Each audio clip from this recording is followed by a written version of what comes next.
ne farkon zai tafi wani channel kada ka manta danna wani alamar subscribe sannan sai ka danna alamar karawa. Bayan ka danna za ta kama option kamar haka, kai sai za ka danna all gabaki ɗaya. Kana dannawa dukkan bidiyon da muka sa za a dinga sanar da kai da zarar mun dora. Assalamu alaikum warahmatullahi ta'ala wa barakatuhu. Ina yi ma al'ummar musulmai barka da warhaka, kuma ina so in yi amfani da wannan dama in ƙara ba wa al'ummar musulmi a haƙuri akan wata 'yarmu da ta jawo aka yi ɓatanci ga annabi sallallahu alaihi wasallam. Gaskiya ba mu ji daɗi ba kuma duk wanda aka taɓa annabi dole ya fito ya nuna cewa an taɓa shi. Wannan yarinyar ba tun yanzu take jawo mana masifa da bala'i a cikin wannan masana'antar ba. Mutane, al'umma, ku gane cewa ita wani iskanci ne ta ɗauko ta ɗora ma kanta, wanda inda ba ta shigo masana'antar ba wallahi ba wanda ya santa, wallahi ba za ta yi ba. Ta shigo wannan masana'antar ne, ta shiga cikin rigar masana'antar kanywood domin dama ta rinka nuna tsareci, ta rinka iskanci da yadda ta ga dama. To mu gaskiya ba za mu yi da haka ba. Ina ƙara ba ku haƙuri al'umma musulmai, sannan muna tabbatar muku da cewa ba za mu yarda da wannan iskancin nata ba. Kuma wallahi tallahi duk wata mawar take da niyyar yin irin wa'annan abubuwan, to wallahi ta kuka da kanta, wallahi kowace ce ta kuka da kanta. Na rantsi da girman Allah sai mun ɗauki mataki akan kowace yar iska. Duk wata wadda take tunanin ita yar iska ce, to mu bindin akuya ne, wallahi tallahi.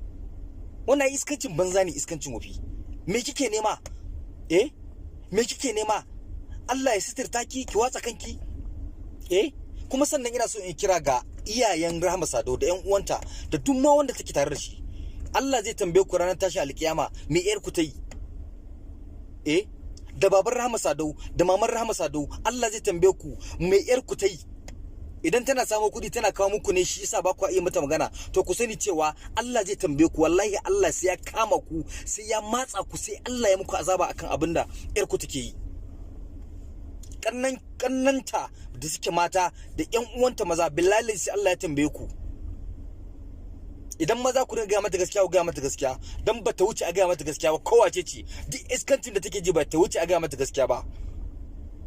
Sannan zan yi kira ga shugabannin masana'antar fim, ya kamata wannan maganar, ya kamata ku ja layi a kanta.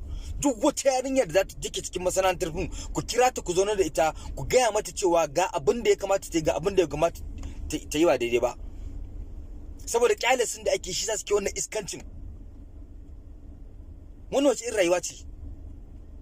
Yau ko ba ta jawo batunci ga annabi Muhammad sallallahu alaihi wasallam ba, ke a rayuwarki, ke a tunaninki kin yi makanki adalci? Ki fito tsarara kina nuna cewa ke tsareci ne, uban wa zaki burge? Duk wanda ke tunan zaki burge ba burge su zaki ba, kuma haka zaki kare, ki zo ki ba wanda zai aure ki.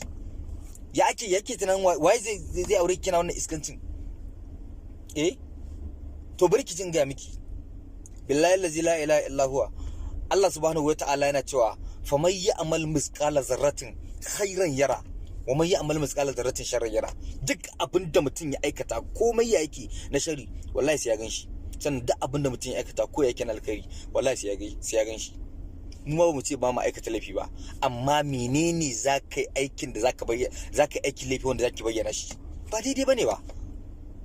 So yake Allah baki, goya ki so a rinka yi, ko me yake so a miki, uban me yake so a miki? To don uwarki, don ubanki, ki dai ki cigaba duk abin da zaki. Amma muna so mu sani miki cewa muna da doka, kuma muna da oda, muna da kuma inda zamu ja layi.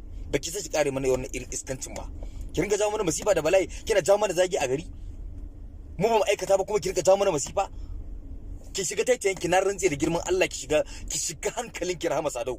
Mahaukaci banza, mahaukaci wofi.